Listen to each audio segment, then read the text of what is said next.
सबसे पहले शिव गुरु के चरणों में प्रणाम करती हूँ, मेरा प्रणाम स्वीकार हो। मैया पार्वती के चरणों में प्रणाम करती हूँ, मेरा प्रणाम स्वीकार हो। कार्तिक गणेश दोनों भैया के चरणों में प्रणाम करती हूँ, मेरा प्रणाम स्वीकार हो। सभी देवी दुर्गा के चरणों में प्रणाम करती हूँ, मेरा प्रणाम स्वीकार हो। आप सभी गुरु भाई बहन के चरणों में प्रणाम करती हूँ, मेरा प्रणाम स्वीकार हो।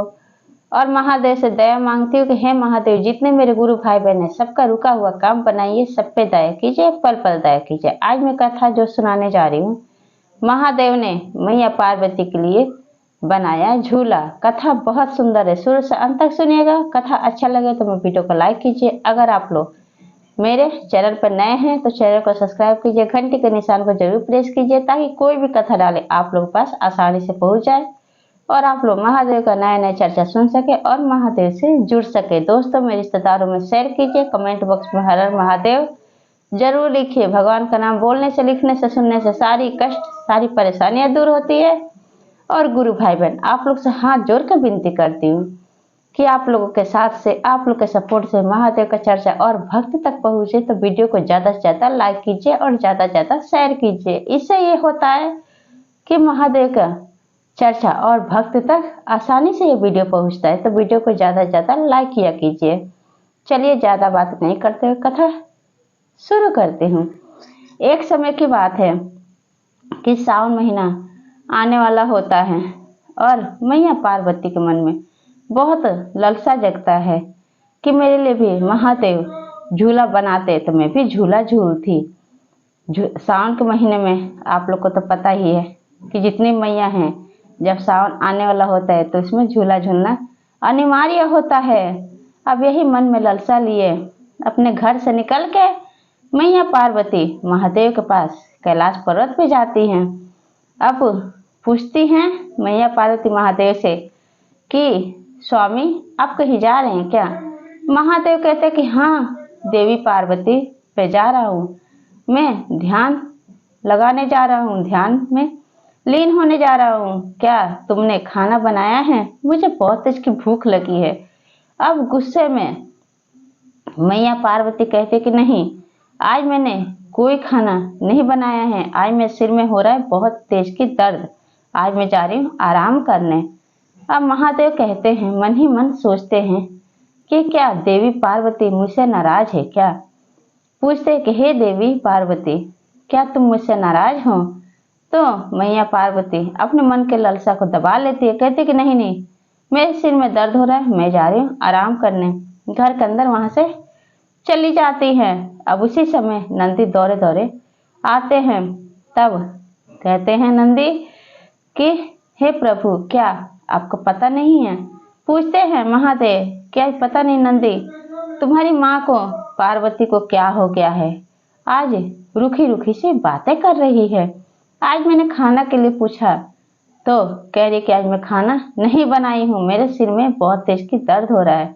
तब नंदी बताता है कि प्रभु, आपको पता नहीं है, माँ पार्वती को बहुत दिन से मन में लालसा है झूला झूलने का कि आप उनके लिए अच्छा सा झूला बनाएं।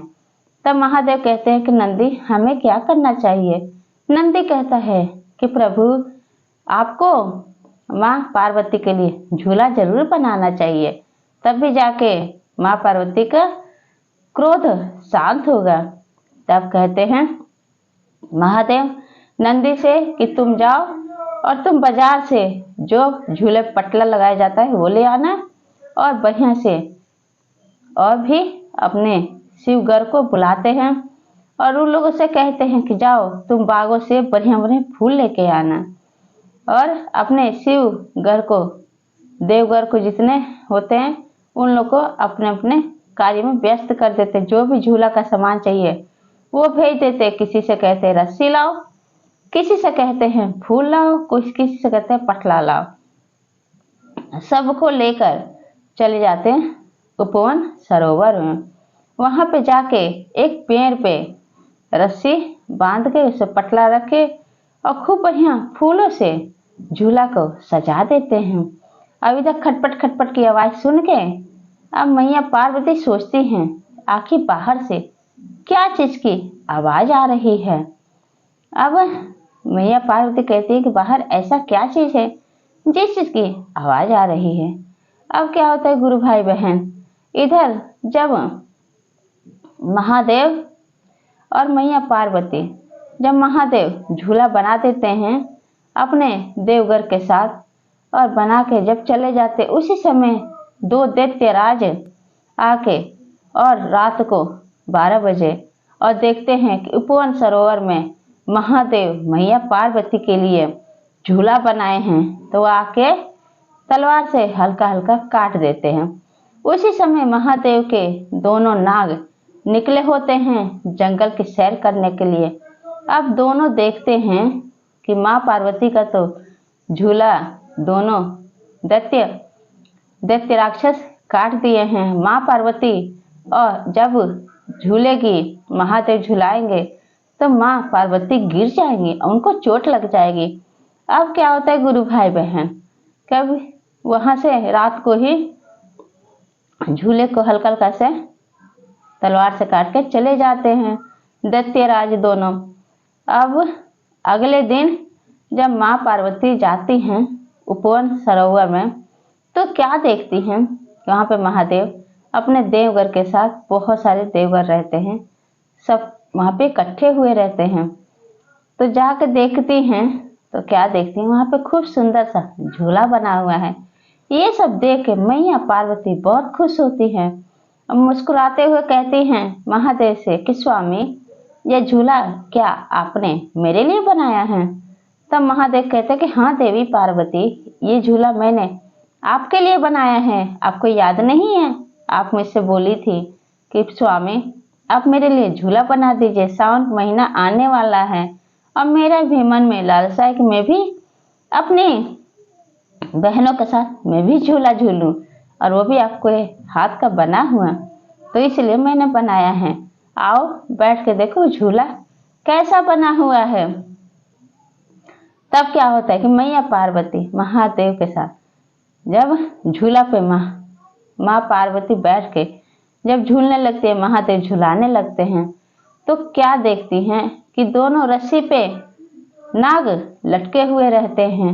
अब मैया पार्वती झूलते झूलते उनकी नजर उस रस्सी के टहनी पे पड़ जाता है जो फूलों से सजा होता है। अब जब नजर पड़ता है तो क्या कहते हैं कि स्वामी आप एक बात जानते हैं, ये क्या आपका दोनों नाग दोनों तरफ के रस्सी पे लटके हुए हैं? आप इनको आदेश दीजिए कि मैं झूला झूलते कहीं दोनों नाग आपके गिर जाएंगे तो उनको चोट लग जाएगी।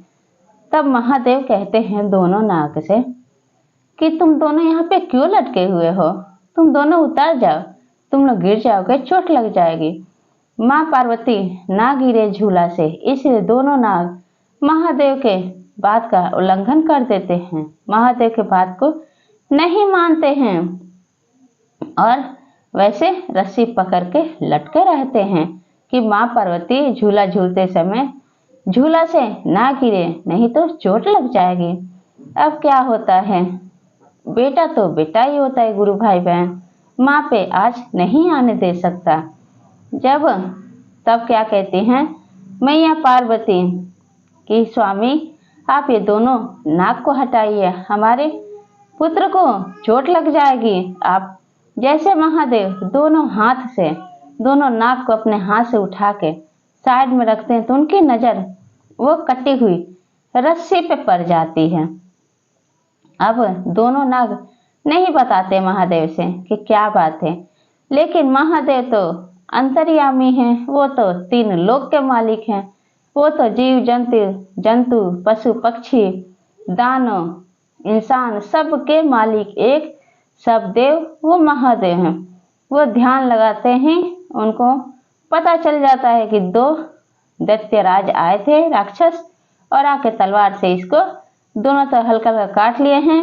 उसी समय दोनों नाग सैर करने के लिए आए हैं उपवन सरोवर में और इसीलिए ये दोनों लिपटे हुए हैं, रस्सी को पकड़ के लटके हुए हैं। महादेव जब ये देखते हैं तो उनकी आंखें खुल जाती है, कहती हैं कि जो ये काम किया है उसको मैं छोड़ूंगा नहीं, उसको मैं आज जला के अग्नि कुंड में भस्म कर दूंगा। उसी समय दोनों दैत्यराज राक्षस छुप के देखते रहते हैं। तब आवाज लगाते महादेव कि यहाँ पे कौन छुपा हुआ है, मेरे सामने आए, नहीं तो मेरा तीसरा आंख खुल गया तो उसी अग्निकुंड में जल के भस्म हो जाएगा।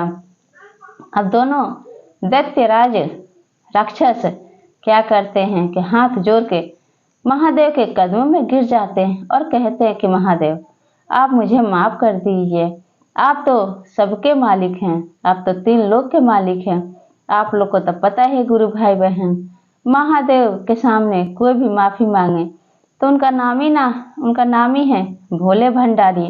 बहुत जल्दी दयालु भी हैं, बहुत जल्दी माफ कर देते हैं। जब दोनों दैत्य राक्षस माफी मांगते हैं तो महादेव को दया आ जाता है और वो दोनों राक्षस को माफ कर देते हैं। फिर राक्षस दोनों वहां से अपने गलती पर शर्मिंदा हुए माफी मांग के वहां से चले जाते हैं। अब इधर कहती है मैया पार्वती महादेव से कि स्वामी अगर सच्चा इंसानियत अगर कोई निभाया है तो वो हमारे दोनों पुत्र दोनों नाग ने निभाया है। आज अगर रस्सी पकड़ के दोनों नाग बेटे हमारे अगर नहीं लटके होते तो शायद मैं गिर जाती। तब दोनों नाग कहते हैं कि प्रभु आप दोनों बैठिए, हम दोनों आप दोनों को एक साथ झूला झुलाएंगे। फिर महादेव मैया पार्वती उसी झूला बैठते हैं। दोनों नाग और नंदी और देवगढ़ सब मिलके उस झूले पे माँ पार्वती को महादेव को दोनों को झूला झुलाते हैं उपवन सरोवर में। तो गुरु भाई बहन कभी भी कोई भी इंसान कितना भी भगवान से छल करे, छल छुपता नहीं है, क्योंकि सब तो देव हैं और वो महादेव हैं। वो तो दिन हमेशा ध्यान में लीन लगे रहते हैं, ध्यान लगाए रहते हैं, लेकिन आज आंख बंद किए पूरे दुनिया को 1 सेकंड में देख सकते हैं। मिनट का काम सेकंड में करते हैं, सेकंड का काम पल भर में करते हैं। तो गुरु भाई बहन ये चर्चा आप लोगों को कैसा लगा कमेंट बॉक्स में जरूर बताइए और सब बोलिए हर हर महादेव, माता पार्वती की जय।